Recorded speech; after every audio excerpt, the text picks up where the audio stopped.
Welcome to Breaking Ties, Destination Divorce. This is your go-to source for practical advice and support while you go through the divorce process.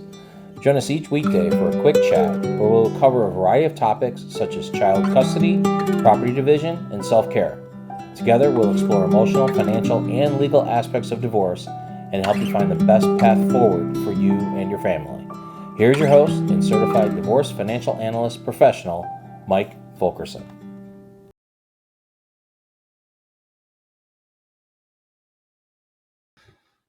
Hello, and welcome back to Breaking Ties, Destination Divorce. I'm your host, Mike Fulkerson, financial advisor and certified divorce financial analyst professional.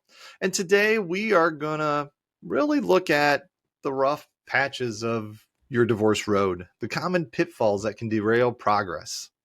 Now, divorce is a complex journey, and even the most prepared can stumble.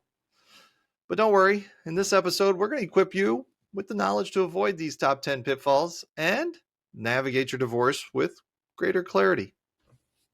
So, looking at, say, pitfall number 1, acting out of emotion.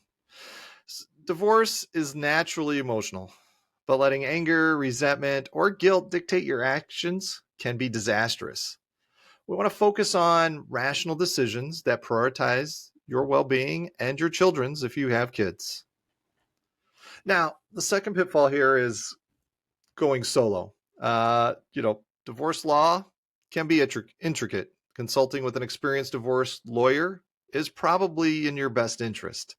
They're going to protect your rights, guide you through the legal complexities, and advocate for you. Number 3, failing to gather documentation. Financial transparency is key. Get those tax returns, bank statements, investment records, and debt, all documentation put together.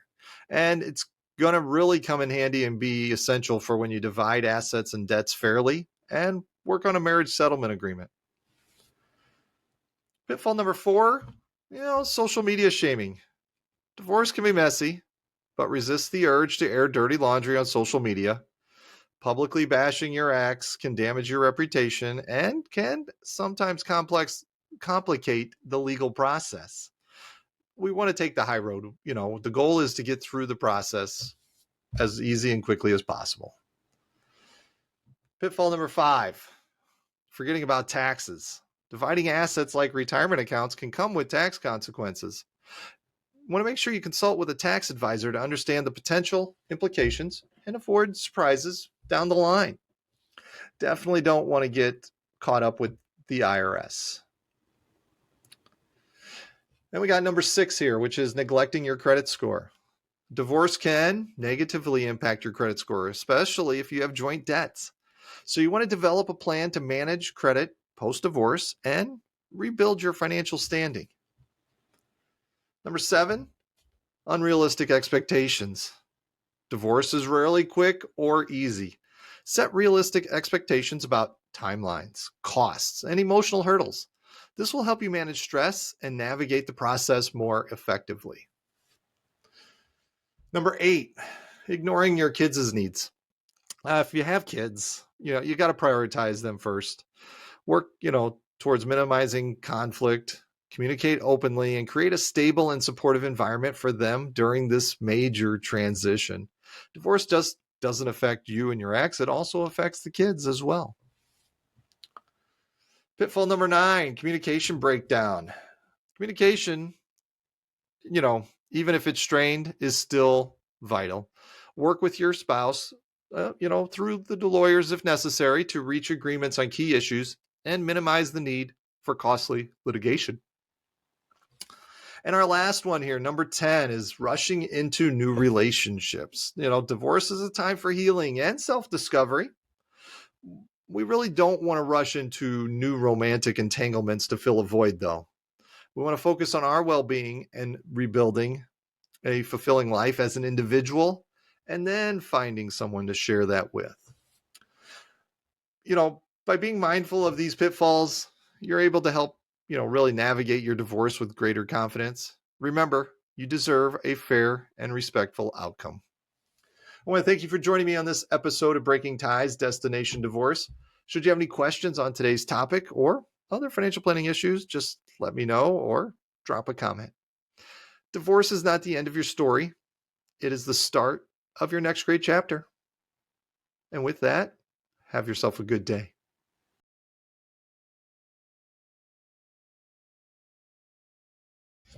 Hello, and welcome back to another episode of Destination Divorce, part of the Breaking Ties podcast. I'm your host, Mike Fulkerson, financial advisor and certified divorce financial analyst professional. And today we are going to look at a concern close to many parents' hearts, and that is how divorce impacts your children's education. Specifically, where will your children attend school during this transition? We're going to, equip you with the knowledge to navigate this aspect of your divorce effectively. We're going to start with really understanding residency requirements. School enrollment typically hinges on residency. In most cases, children attend the public school within the district where their primary residence lies. This is determined by the custodial parent as defined in the custody agreement. Now, let's address that, the joint custody. So if you have joint custody, the situation becomes a little more nuanced.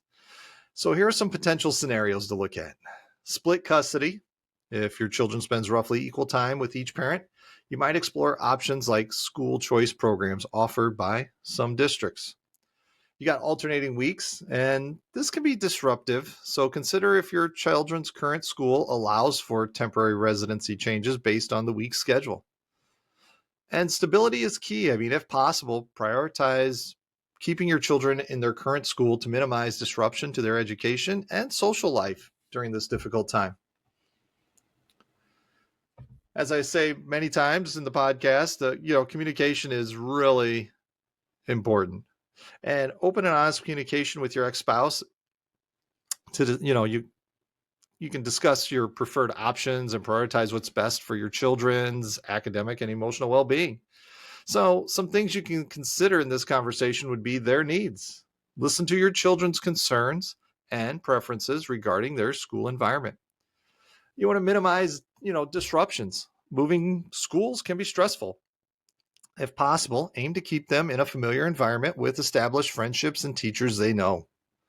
And then you got long-term plans, discuss the long-term educational goals and ensure the chosen school aligns with your children's future aspirations. Now, we do have legal considerations. So if we can't reach an agreement on a school placement through communicating, involving a divorce lawyer becomes necessary. They can help navigate the legalities of residency requirements and advocate for your children's educational needs. However, we want to be flexible. Divorce is rarely a smooth process. Be prepared to adapt and show some flexibility. Sometimes temporary solutions might be needed until a more permanent arrangement is established. And we can also seek support. Divorce, as we know, takes an emotional toll on children. We can consider support groups or counseling to help them navigate this transitional period and ensure their educational needs remain a priority. Remember, kids come first. And while navigating school placement during divorce can be challenging, prioritizing what's best for your children's education and well-being should be at the top of the list. Open communication, consideration of their needs, and a willingness to explore creative solutions will pave the way for a smoother transition. I want to thank you for joining me on this episode of Breaking Ties, Destination Divorce. Should you have any questions, let me know. Or leave it in the comments. Divorce is not the end of your story. It is the start of your next great chapter. Have yourself a fantastic day.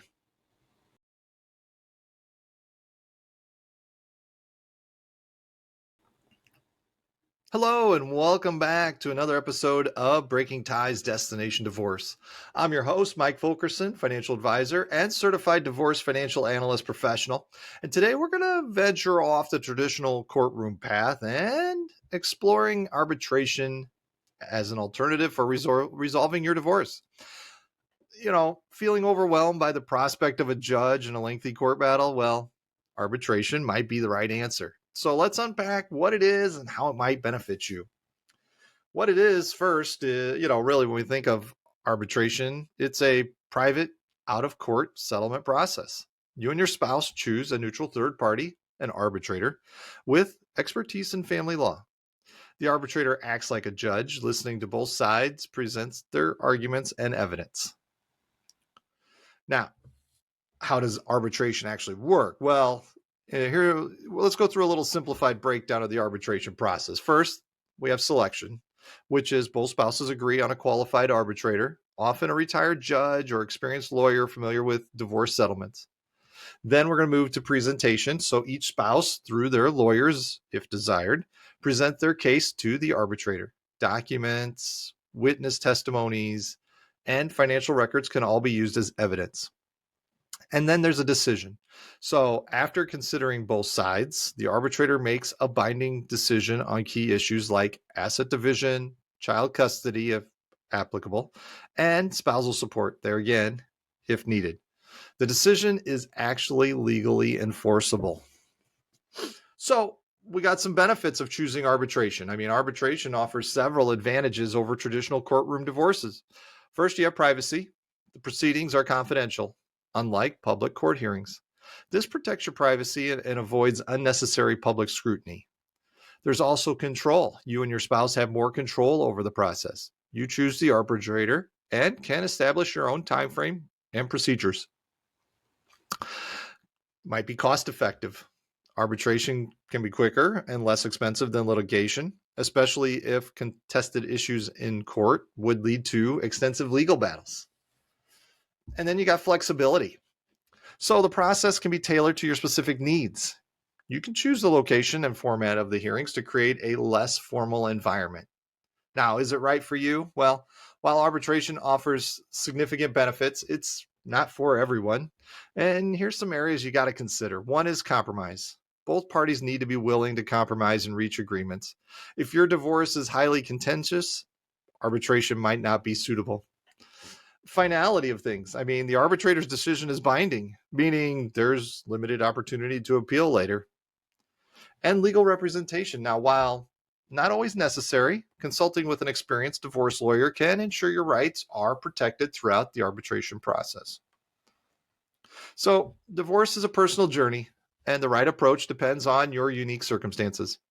Arbitration offers a faster, more private, and potentially most cost-effective alternative to traditional litigation. I want to thank you for joining me on this episode of Breaking Ties, Destination Divorce. Got questions? Let me know. Leave a comment. Happy to help. Now, divorce is not the end of your story. It is the start of your next great chapter. Have yourself a good day.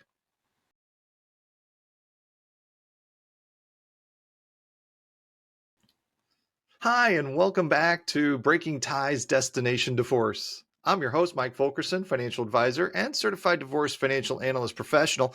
And today we're going to tackle a topic that can feel pretty daunting, and that's the cost of divorce. I mean, let's face it, divorce is rarely cheap, but really, let's take a look at things. And in this episode, we're going to equip you with the knowledge to navigate the financial aspects of really ending your marriage. When we look at understanding the breakdown, because the cost of divorce varies widely depending on several factors. So let's take a look at some of these key players. First, you got attorney fees.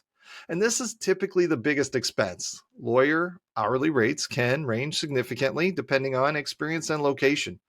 The complexity of your case also plays a role. Contested divorces with child custody battles or significant assets will naturally cost more. Then you got things like court fees. So you're going to have filing fees, court costs, really for hearings, and potential expert witness fees can really add up in the end. And let's not leave out other expenses. These can include costs for, say, document retrieval, appraisals, like if you're selling a house, and mediation if chosen as an alternative to the actual litigation process. But there can also be some hidden costs. So let's look at how we get beyond the immediate financial outlay and consider some of these hidden costs to keep you in the know. First, there's taxes. When you divide assets like retirement accounts, there could be tax implications. So you're going to want to consult a tax advisor to understand potential consequences. There's impact on credit score. Divorce can negatively impact your credit score, especially if you have joint debts. So you're going to want to develop a plan to manage credit post-divorce. And we've got emotional toll. Divorce can take a toll on your mental and emotional well-being. So consider therapy or support groups to manage stress and cope with the emotional journey. So how can we manage costs? Well, let's look at some ways to keep the costs of divorce under control. First, communicate with your spouse. If you can agree on key issues like asset division and child custody, you can potentially minimize the need for lengthy court battles and the additional legal fees. If you consider mediation, so mediation can be a cost-effective alternative to litigation. A neutral third party helps you and your spouse reach agreements outside of court. And then you do some of the legwork yourself. Gather documents when possible. And this can lessen the workload for your lawyer and potentially reduce their fees. Let's remember there's no one-size-fits-all answer. The cost of divorce is unique in each situation. The best course of action depends on your specific circumstances, the complexity of your case, and the willingness to compromise. So it's pretty critical to have a clear picture of your financial situation before, during, and after divorce. And getting that financial snapshot, here's some steps we can take. And gathering financial documents, tax returns, bank statements, investment statements, and debt records. This really is going to help you speed up things when it comes to the divorce process, which in the end could save you money. Also, you could consult with a financial advisor. A financial advisor is able to assess your financial situation and help you create a post-divorce budget. They can also help you with different types of accounts and understanding them and how they're going to be broken down as far as, say, the marriage settlement agreement goes. Really, divorce doesn't have to break the bank. It definitely is financially challenging, but with proactive planning and informed decisions, you can manage the costs. It can happen. So if you have any questions, let me know. I want to thank you for joining me on this episode of Breaking Ties, Destination Divorce. Feel free, leave a comment in the description. I'll get back to you, kind of thing. Divorce is not the end of your story. It is the start of your next great chapter. Until then, take care.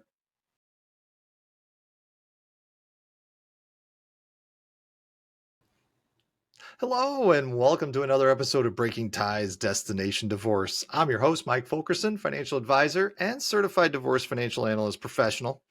And today we're going to go a little bit different. We're going to do an unscripted episode here today, one where I just kind of chat about thoughts on a topic and see where it takes me and see what happens. And hopefully in the end, there's some good information for you to glean from this episode, if you will. Now, what I've chosen kind of for today's topic really is the summer of self-discovery. I mean, I look outside and I look around and it's summertime here. And it's also a time I think that's a little more freeing to look at yourself. Excuse me there. And I always find like it's much more open during the summer, and that might just be me, one of those things that I enjoy. But I find the wintertime a little too closed. We got a lot of clouds here and stuff, and it's not a lot of sun. And so I don't find myself, kind of looking inward, if you will. I'm finding out what makes me tick more during the winter as I do in the summer. And, when it comes down to self-discovery, especially as you're coming through the divorce process and you're going to be on your own, it's important to really take care of yourself. I mean, self being the key word, but selfish is not part of self-discovery. Taking time for yourself is not selfish. It's one of those necessary parts that you need to continue to grow as a person. And you really want to grow in the right direction where you do things you enjoy. I mean, you might have put some things on hold during your marriage. You might have, or your kids might be grown now and you get a chance to do some things on your own. So when it's all said and done, working on yourself is a positive thing. Now, during the summer, I mean, there's all sorts of host of things you can do. Everything from trying new foods, eating outdoors, meeting up with friends, chatting with them. And speaking of friends, I mean, if you have an interest with a friend that you want to do together, that's great. If they have a hobby or an interest that they're trying to get you to do, but you don't see any real fun in that for you, then don't do it. And as you work through yourself and what you have going on and what you enjoy versus don't enjoy, you make a list. I think knowing what you don't enjoy is just as important as knowing what you do enjoy. And that is because then you don't have to do things that don't make you happy, that don't bring you fulfillment. Stick to the list where you enjoy all those things. And it doesn't mean you got to do it all the time. It can be a here and, a one and done kind of thing for once a year. Maybe it's a once a year activity. Maybe it's something that you do quarterly. Perhaps it's with a group. Maybe it's not. Maybe it's just with your friends. Maybe you're on your own learning new things and stuff. I mean, nobody said you couldn't go places by yourself. I mean, I've been to the zoo by myself. I've been to sporting events by myself.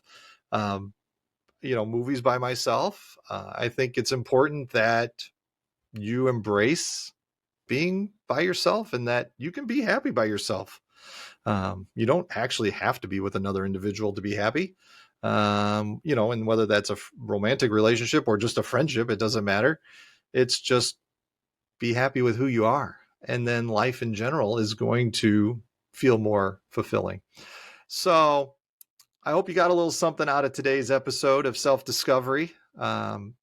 It's never clear or straightforward, and I think it's good to let the mind wander. So get outside, sit in the sun, sit in the shade, sit on a park bench, and figure out, a little bit more about yourself. Thank you for joining me on this episode of Breaking Ties, Destination Divorce. If you've got any questions, let me know. I say it all the time, but I mean it. And leave a comment. Divorce is not the end of your story. It is the start of your next great chapter. And with that, have a great summer.